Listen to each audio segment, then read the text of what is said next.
Collecting diverse and inclusive real-world data has been a challenge for researchers. The biased data is then generalized and used to inform the development of products, services, and regulations for all.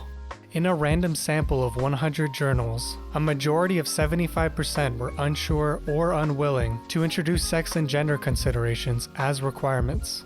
In this video, we'll discuss research inclusivity for those who identify as LGBTQ. We virtually spoke with a professor and researcher to dive deeper into the relationship between the LGBTQ and research communities. Dr. Karen Blair is the director of the Trent Social Relations, Attitudes, and Diversity Lab. I am a professor of psychology at Trent University, where I run the KLB Research Lab. And I've had that lab since I was a graduate student in 2004. The reason I even got into research in the first place was I was in a fourth year seminar when I was an undergraduate student, and I was learning about relationships. But every single class I was sitting there going, well, is this the same or different in same-sex relationships? And I would ask the question, and the professor was nice and kind, but they would say, we don't know. There's no research on that. Dr. Blair touched on an important issue surrounding the lack of data in LGBTQ relationships, and further discusses why that missing demographic in research becomes a problem. In human research, where humans are the subjects, we want to be able to make conclusions about how humans experience the world. And ideally, we would like the knowledge that we generate to be as widely as applicable as possible. And in order for that to happen, we need to have the input be as diverse as possible, right? So if we're only hearing from one small subset of the population, then we can really only know that our research is true of those people. Dr. Blair specializes in relationship research and has accumulated an impactful body of work in that topic.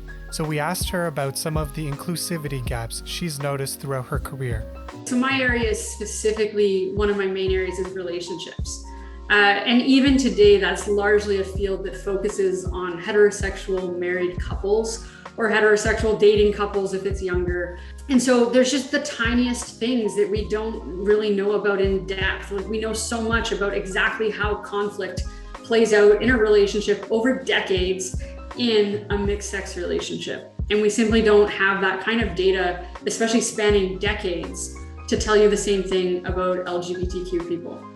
Easiest thing that the research community can do is to be better at including the measures that we need to even know who's in their sample.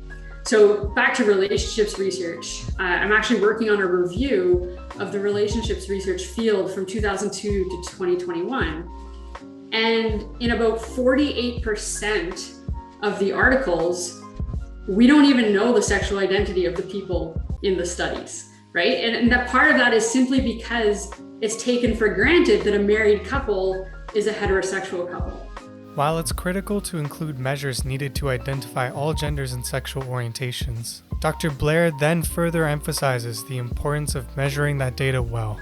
So a lot of times people will throw, when they do this, they'll just ask, what is your sexual identity? And they'll give the common answers, but they won't ask it in multiple ways. And sexual orientation is not just your identity, it's also your behavior and it's your attractions. And those three things don't always line up. One example I use to demonstrate this in my classes is that there's pretty consistent research to show that lesbians have much more consistent orgasm experiences than heterosexual or bisexual women. So then the conclusion is, okay, so lesbians are better at having orgasms, or it's easier for them. And so I say, okay, great. So if we want women to have more orgasms, they just need to wake up tomorrow and say that they're lesbians, and they will have more orgasms, right? If identity is the answer, just, I'm a lesbian, and the orgasms will come. But that's probably not the right measure, right? It probably has nothing to do with your identity. It probably has to do with maybe who you're sleeping with, the gender of your partner, maybe, and then the behaviors that you're engaging in. And indeed, really, when you dig deeper, that's what it is. It has nothing to do with identity. It has to do with the types of sexual behaviors and sexual scripts that differ in same-sex versus mixed-sex relationships that then results in this side effect of one resulting in more orgasms than the other. When you include LGBTQ people in your research, instead of only heterosexual people, And when you include both in your research at the same time, you can actually learn things from LGBTQ relationships that can help improve mixed sex or heterosexual relationships. And so it goes both ways. It's not just about learning more about a group that's been ignored. By looking at the group that's been ignored, we can actually learn something about everybody. And that's my favorite part about inclusive research. The fact that really it unlocks these mysteries that we've been wondering about for a long time. And it makes science better for everyone, not just whoever these new people are that you've included. Check out the links in the description to support and enroll in Dr. Karen Blair's relationship research studies, or find other research studies so you could take part in the inclusive knowledge building of this world.